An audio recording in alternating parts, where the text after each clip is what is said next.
Now to the arrest and the death of Matthew Perry. 5 people, including 2 doctors, have been charged in a ketamine overdose of the Friends star. Dan Abrams is standing by, but first, Chief National Correspondent Matt Gutman is in L.A. with the latest for us. Good morning, Matt. Hey, good morning, Michael. It was a stunning development, the investigation alleging that doctors, a drug trafficker known as the Ketamine Queen and Matthew Perry's longtime personal assistant, recklessly enabled his addiction and exploited him for money. Prosecutors say at one point the doctor sold him $12 of ketamine for $2,000. After a months-long investigation into the overdose death of beloved Friends star Matthew Perry, this morning, 5 suspects facing federal criminal charges. The investigation revealed that in the fall of 2023, Mr. Perry fell back into addiction, and these defendants took advantage to profit for themselves. The Department of Justice claiming a broad underground criminal network, including 2 doctors and the actor's live-in assistant, used Matthew Perry as a personal piggy bank by securing and selling him the powerful drug ketamine. Requesting 2 additional units and a supervisor respond to Lucille Drive. In late October, Matthew Perry was found unconscious, slumped over in his hot tub in his L.A. home. The autopsy revealing he died from acute effects of ketamine. Matthew Perry sought treatment for depression and anxiety and went to a local clinic where he became addicted to intravenous ketamine.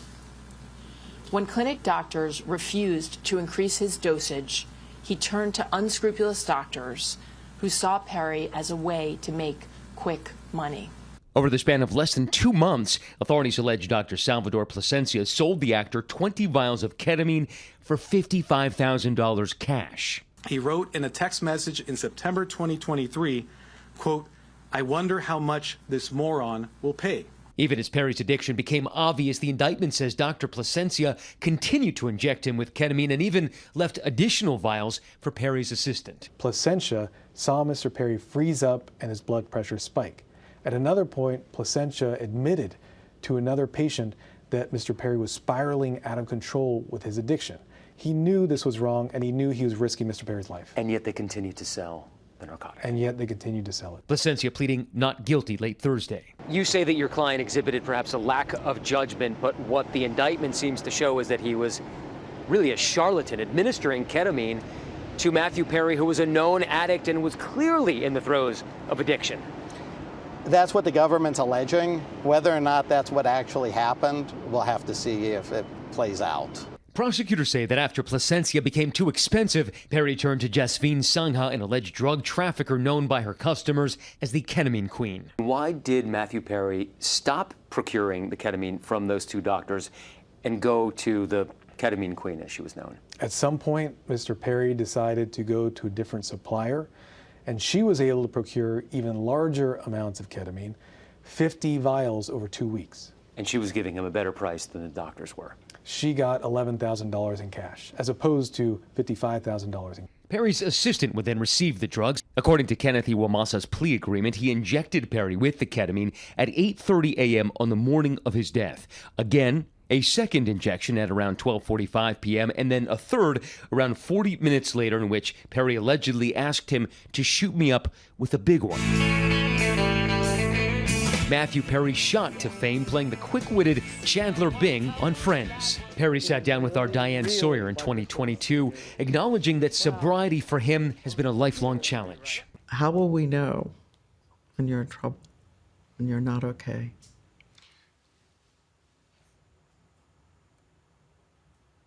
If I say, I'm just going to chill alone at home tonight.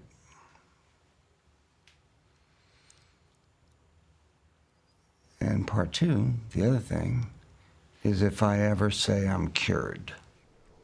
Now, both Dr. Plasencia and Sangha, the alleged Ketamine Queen, have pleaded not guilty. If convicted, they face decades in prison. The other 3 have pleaded guilty and will be sentenced in the coming weeks.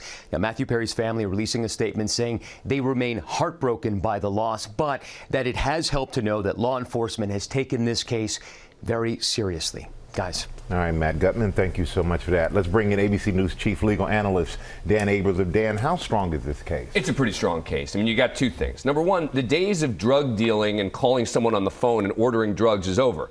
Text messages. You've got actual written evidence that shows people trying to buy it.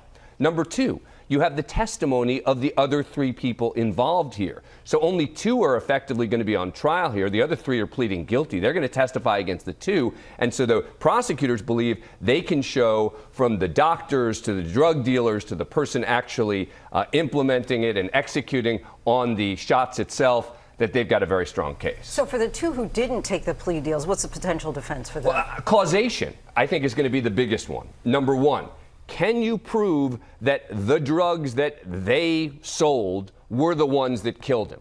They're going to say you can't prove it. Number two, what was the cause of death? There were a number of causes of death. Definitely ketamine was one of them, but also the possibility of overdose. And of course, the drowning is the other one.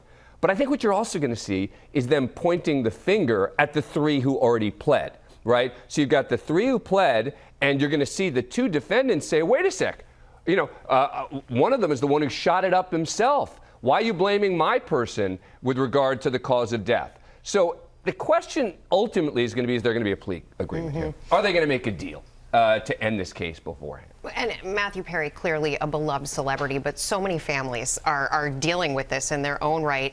Are prosecutors trying to send a message here? No doubt. I mean, look, I think you've seen a, let's call it, more thorough and in-depth investigation here, because prosecutors do want to send a message. They want to make it clear, if you have a drug addict, you better be careful, because everyone involved, if something happens to this person, is going to be held accountable. When you say sending a message, it seems like prosecutors are using Matthew Perry's case to go after a larger drug network. Absolutely, and that's the thing. Here, they're not just talking about the doctors, not just the assistant, but a drug network when it comes to ketamine, to remind people, you know, you're going to get caught. The question is going to be, are they going to investigate all those other people as well if their name's not Matthew Perry? And we will continue to follow it, obviously. Dan, thank you so much. Appreciate it.